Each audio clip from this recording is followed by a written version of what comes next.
What's up, DramaLoop crew? Get ready for some mind-blowing news kicking off with Deepgram, a company that's revolutionizing customer service as we know it with incredible voice AI technology. They're making customer interactions smoother and more efficient than ever before. Next up, we're heading to Astana, the capital of Kazakhstan, where world leaders are gathering for a crucial congress of world and traditional religious leaders, aiming to foster peace and coexistence amidst global crises. This summit is sending a powerful message of hope and unity to the world.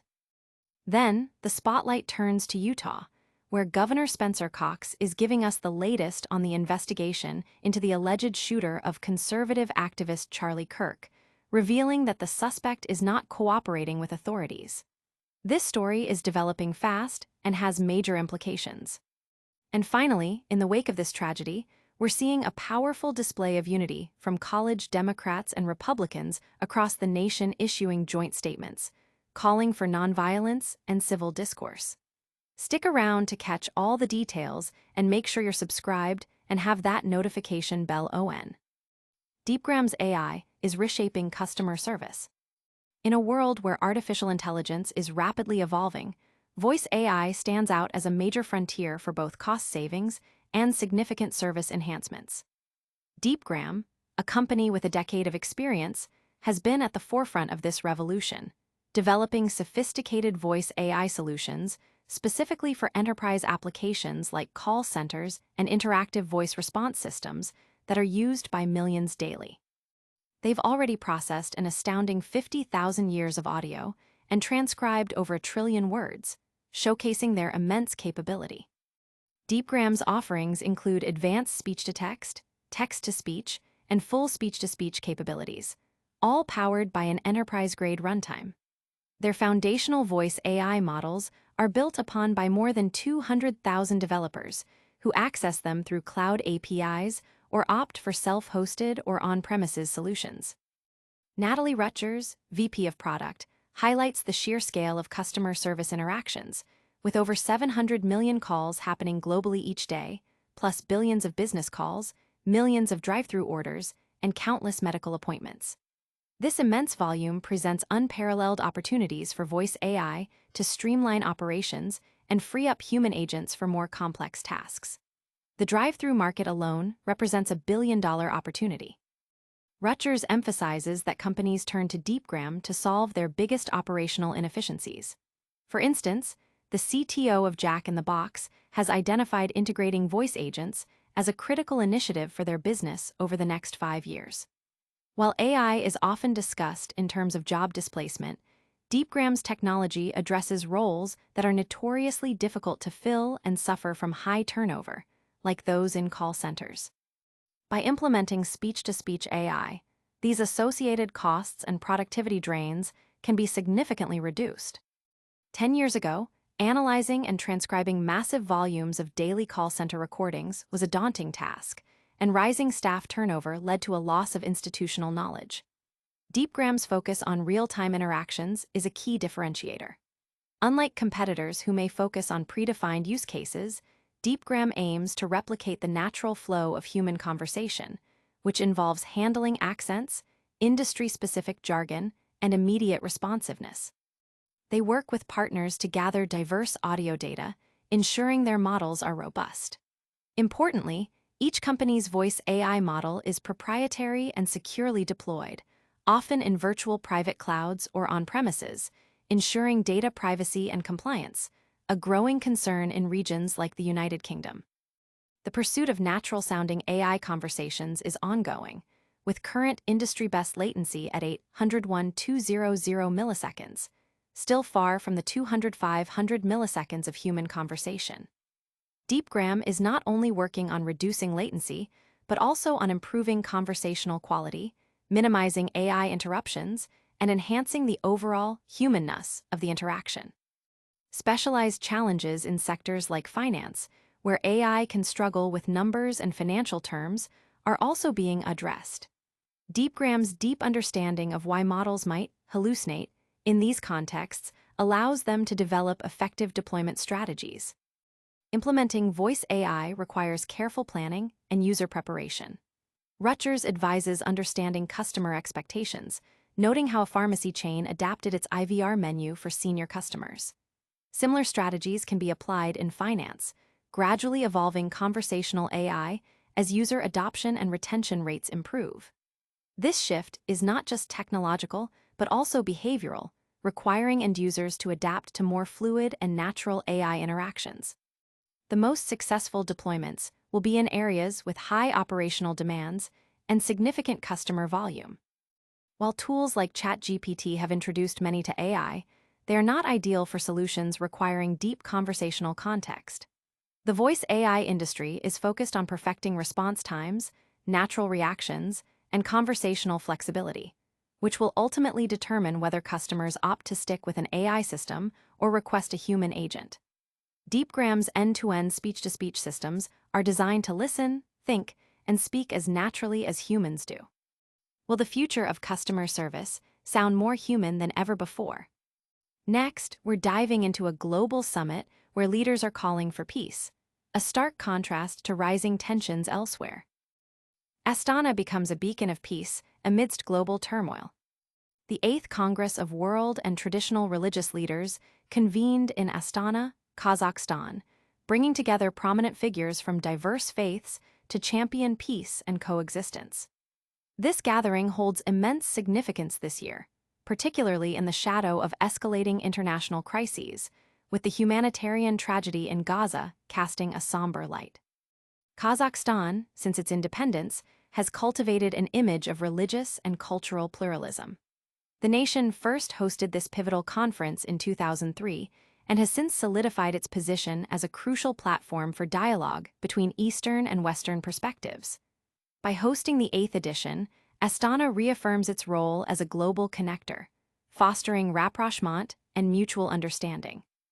The conference serves as a powerful symbol of hope, conveying a humanitarian message to the world, that all religions stand for life, justice, and peace. From Astana, a unified call resonates: stop the wars, let humanity live in peace. A central focus of the discussions was the urgent need to halt the violence in Gaza, urging the international community to fulfill its responsibilities in protecting civilians, ensuring the swift delivery of humanitarian aid, and pursuing a just political resolution. Participants were expected to unite against conflicts that tragically impact children, women, and the elderly. The assembly included distinguished figures such as Dr. Osama al-Ajari, Minister of Endowments, alongside senior scholars from Al-Azhar al-Sharif and representatives from the Organization of Islamic Cooperation. Also present were the Pope, delegates from Orthodox, Catholic, and Protestant churches, senior Jewish rabbis, spiritual leaders from Buddhism, Hinduism, and Taoism, and representatives from the United Nations, UNESCO, and various international humanitarian organizations. The Congress aimed to condemn violence and terrorism, reject religious extremism used to justify killing, promote global solidarity, safeguard vulnerable populations, cultivate a culture of dialogue and tolerance for future generations, and support humanitarian efforts for conflict victims. Expected outcomes include the Astana Declaration 2025, which will articulate a unified global religious stance against war and violence, urging governments to uphold humanitarian values. Furthermore, initiatives are anticipated to launch, focusing on support for refugees and the integration of coexistence principles into educational curricula and media. But while leaders gather for peace, political divisions are creating dangerous fault lines elsewhere. Next, we're heading to Utah for a developing story about a suspect who's refusing to cooperate with authorities after a shocking political assassination. Utah governor reveals suspect in Charlie Kirk case is not cooperating. Governor Spencer Cox of Utah revealed on Sunday that the individual accused in the shooting death of conservative activist Charlie Kirk has not been cooperating with law enforcement officials. He has not confessed to authorities. He is not cooperating, but all the people around him are cooperating. And I think that's very important, Cox stated during an interview on ABC News this week. Authorities have identified the alleged shooter as 22-year-old Tyler Robinson, who is currently in custody. Governor Cox indicated that formal charges were expected to be filed on Tuesday. Cox also addressed a New York Times report suggesting Robinson had communicated with others on Discord after the shooting, allegedly making jokes about being the gunman. While ABC News has not independently verified these messages, Cox confirmed that such conversations were taking place. And initially, people involved did not believe it was actually Robinson until he confessed. Governor Cox, who has been a prominent public figure in the investigation, also commented on reports that the suspect's roommate is a transgender woman. Previously, Cox had informed the Wall Street Journal that Robinson was deeply indoctrinated with leftist ideology. When questioned about evidence supporting this, Cox stated that this information originated from acquaintances and family members, and more details are anticipated in the upcoming charging documents. He anticipates that much more information will be disclosed as the case progresses. Reflecting on the broader implications, Cox urged Americans to prioritize kindness amidst high political tensions, calling the circumstances tragic. He also discussed the nation's current dark place, emphasizing individual agency and the choice between hate and compassion. Cox criticized social media platforms and conflict entrepreneurs for exacerbating outrage and addiction to their content, urging a return to serving fellow human beings and engaging with neighbors constructively. He believes this is the only path out of the current dark chapter. Colorado Governor Jared Polis and Utah Senator John Curtis also shared their perspectives. Senator Curtis advocated for identifying radicalization regardless of political affiliation, stating that radicalism from any direction is detrimental. He expressed concern over the pervasive influence of social media and the lack of liability for online content, suggesting these factors contribute to political violence. Governor Polis echoed Cox's sentiments, condemning political violence in all forms and emphasizing that differing opinions should lead to discussion, not harm. As authorities grapple with a non-cooperative suspect, a surprising movement is bridging political divides on campuses nationwide. Coming up next, we'll show you how college Democrats and Republicans are sending unified messages of peace and nonviolence after this tragic event. College Democrats and Republicans unite in a powerful call for nonviolence. In the wake of the assassination of conservative activist Charlie Kirk, student chapters of both the Democratic and Republican parties are actively working to de-escalate political discourse across the country. Numerous groups have issued joint statements condemning the attack and advocating for a commitment to nonviolence. One of the earliest examples of this bipartisan solidarity came from Rhode Island, where the Rhode Island Young Republicans and Rhode Island Young Democrats released a rare joint statement. "We may disagree on policy, but we are united in our belief in the value of life, civil discourse, and mutual respect," stated Ken Naylor, chairman of the Young Republicans. Anthony Cherry, vice president of the Young Democrats, added that young leaders must make political nonviolence our pledge, warning that, "When our dialogue becomes toxic, it has unimaginable consequences." Naylor elaborated in a phone interview, explaining that Kirk's death deeply affected many young activists who grew up watching his content and engaging with his campus debates. He immediately contacted the leaders of the Democratic group, and they swiftly agreed to issue a joint statement. "All of us believe that if you're independent, Republican, or Democrat, there's no reason for this to be happening. In this country, we have the right to express ourselves and nobody should be silenced," Naylor emphasized. This unifying message quickly spread nationwide. The Ohio College Republican Federation and College Democrats of Ohio released a joint statement on Thursday, unequivocally rejecting political violence in all its forms and labeling the killing unacceptable. They asserted that violence undermines the very foundations of our republic and urged students to foster a culture where disagreement never escalates to harm. Similarly, at The Ohio State University, the OSU College Democrats and OSU College Republicans issued their own joint statement, cautioning that political violence erodes trust in our institutions and threatens the very foundations of civil discourse. They affirmed their commitment to preserving OSU as a place for education and free speech, where students feel secure expressing their views regardless of political affiliation.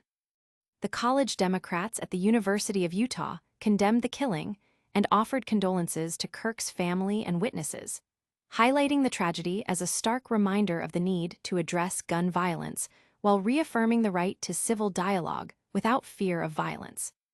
At Georgetown University, the Georgetown Bipartisan Coalition, Georgetown University College Democrats, and Georgetown University College Republicans issued a joint statement on Thursday, warning that violent attacks inject poison into the very heart of political dialogue.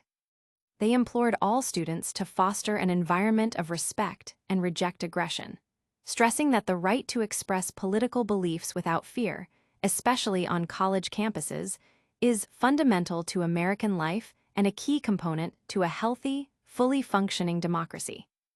These powerful statements from young leaders offer a glimmer of hope for a more unified future. But before we go, we'll give you a super fast recap of all the top stories and tell you how to stay connected with DramaLoop. And that's a wrap on today's DramaLoop. We've seen Deepgram pioneering the future of voice AI in customer service, world leaders gathering in Astana to champion peace, the latest on a non-cooperating suspect in a Utah shooting, and a powerful, unified message of nonviolence from college Democrats and Republicans. Don't forget to like this video, subscribe to DramaLoop for all your breaking news, hit that notification bell so you never miss a beat, and follow us on all social media platforms to join the conversation. We'll see you next time.